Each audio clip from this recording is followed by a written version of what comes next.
Salutare, fraților! Bine v-am regăsit la un nou video.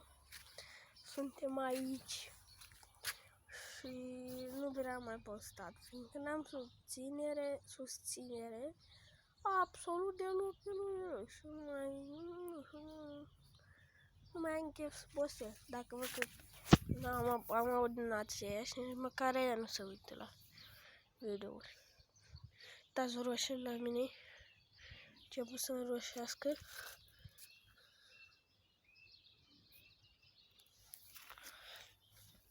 Aici sunt mai mici. Uitați aici, astea zarvele. Alte roșii. Acolo pierșicul sau caisul ăla, nu știu ce e. Uitați-l. Ce are acolo. Mai am un puțin să coac.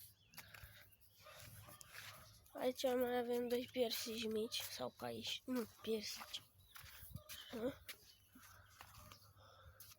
Are roșii, aici lubădă din astea, trebuie să corăruga din cu taică nu iese.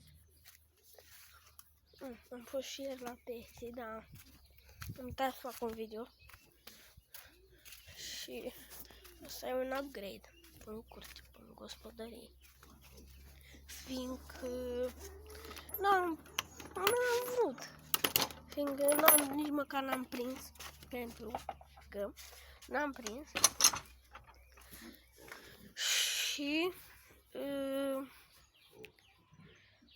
ce să mai... pentru că nici măcar n-am prins, dar nu era problema asta, că după ce am fost pe canalul cel mare n-am prins, am fost pe altul mai mic și am prins roșioară, oblete, de asta, caras. Da, n-am asta. Și aici avem așa, avem pui.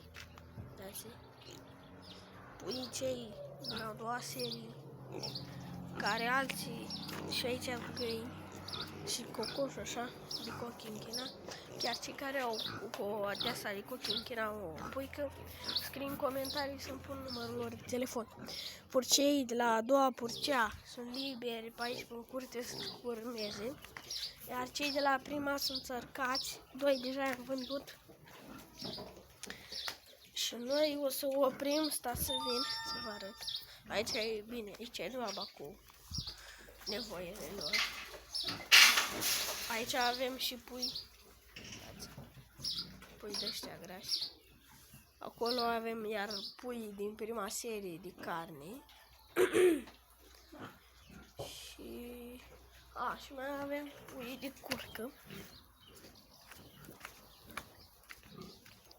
Uitați.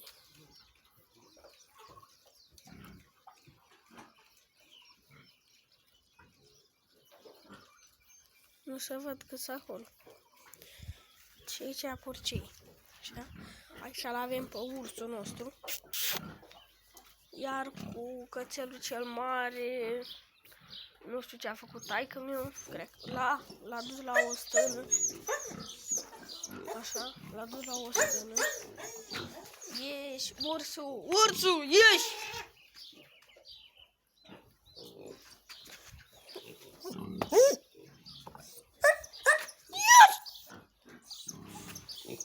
L-a dus la o stână acolo, de fi hrănit. Și aici avem așa, ce? Și vreau să vă arăt și pe care o să o oprim neapărat. Pe care vreau eu, bine. Pe purcica asta, uitați,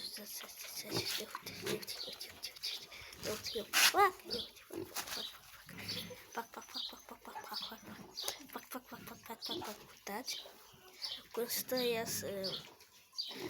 O, asta, pot stau de fapt și ăsta. Pac. Majoritatea stau. Așa. Ăsta să arăt caci pe aici. Pentru cei care nu știu, l-a căcam ăsta până așa. Un testicul când era mic și un testicul. Așa, l-a călcam ăsta și a rămas un mare și unul mai mic. Și nu mai poate să facă urmași. să spune. Acum vin după mine să-i mai scarpe, dar nu. N-au voie să iasă afară. Coa.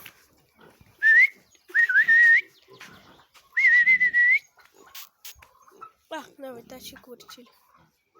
Puii de curcă. Din 12 am mai rămas cu 6. Aici îl avem pe Bobby cel pitic. Este puțin cam de zone, dar pe care mi-a ieșit și un porumbeal la zbora. Nu știu, unul dintre ei. Și haideți să mai facem upgrade și la porumbei. Eu porumbei țin la zbor ca un permanent, așa. Nu mai sunt în față, fiindcă unul porumbeț ai pe ouă și pui nu știu pe unde e, dar este pe aici și el. Stați puțin, că e cam dificilă urcarea mea. V-am lăsat puțin acolo.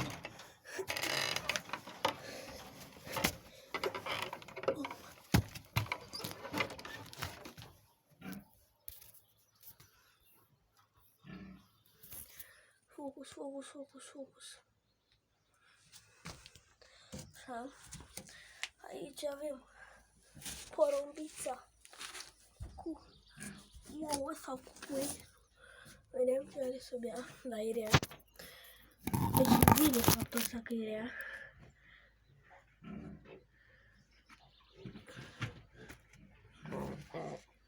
Are ouă. Când a scurs.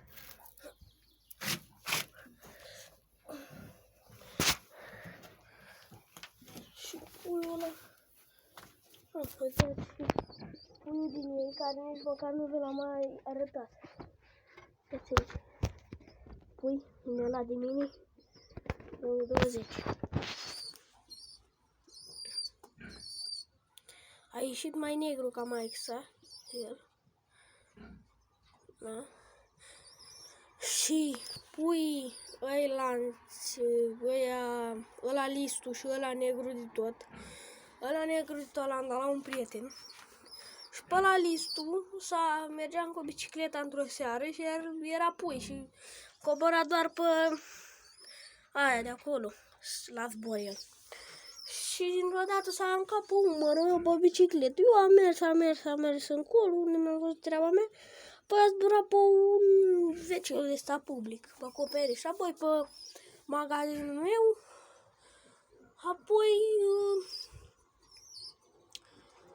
a zburat pe casă. De acolo dimineață am mai zburat tot în acea seară pe un stâlp. Ăla din la un om, de acolo l-am mai văzut, iar am mai zburat pe stâlpul ăla. În acel moment, nu mai știu de el nimic.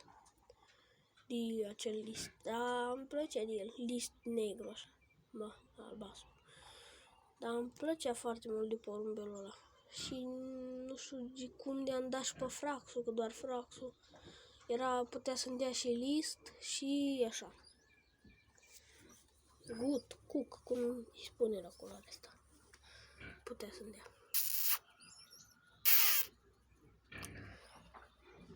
Așa. Și ce să mai zic eu? Noutăți de pe aici, de până Micofermă. Mi-am achiziționat și capre. Mi se pare că v-am mai zis. O să facem un video și cu caprele, dar nici măcar eu n-am mai fost pe la el, dar s-ar putea să mă duc azi și o să fac un video și cu caprele. Are inelul pus corect. Uitați. N-are păduc de pană.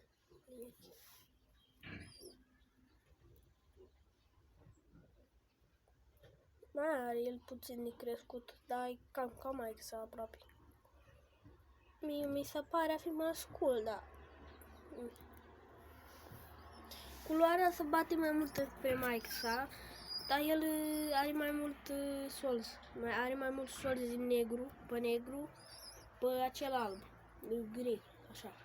Are mai mult solz. Mai solzat în chisel. Și ea e o solzată așa, serie. închis. Iar taică-su e un albastru list, vânăt albastru list. Nu-i chiar vânăt, albastru list. Bate spre negru, aleacă, dar e albastru list. Bine, iarna să vede negru, dar la soare e albastru iar. Așa. Vreau să mă duc duminica următoare în piața Focșani. Acolo am înțeles că Mihaela Cristina Dog, o youtuberiță, cum să spune, cum pot să pronunț calmea. Așa, este în fiecare duminică până termină toți jucătorii ei de vândut pe acolo și ne-a mai arătat tot așa oameni de ăștia cu porumbei până piața Focșani de animale. Și o să-mi aduc și vreau să-mi achiziționez și o pereche, două de jucători. Și vedem ce mai este pe acolo, că am văzut că mai este și standardi, mai este și americani și kingi și nu mai știu ceva gen king sau și cu american mai știu ce minte, mai multe rase și pui de voiajor. Mai au și pui scojanul ăsta și am văzut că vor să-i vândă că s-au mutat. Și neapărat o să cumpăr și eu dacă o să am ocazie, dar oricum o să mă duc. Aici au mâncarea. Aici apa au murdărițoi ca tântălăi, dar oricum nu o să le schimb eu și nici măcar nu nimic, chiar dacă le las așa n-au nimic, fiindcă este praf, nu este altceva să spui că e boală, să... Bine, și de la praf se poate face boală, dar nu e praf de stat de pe jos. E praf de la de paripele lor, când se zbat, când fac baie. Zboară praf din ăla, apoi s-a dus lângă măsa acolo.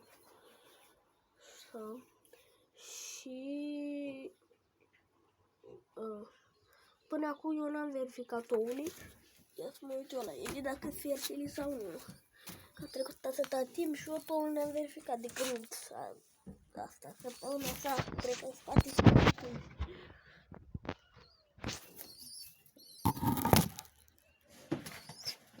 Uite-l, ce mă bate și cu eu.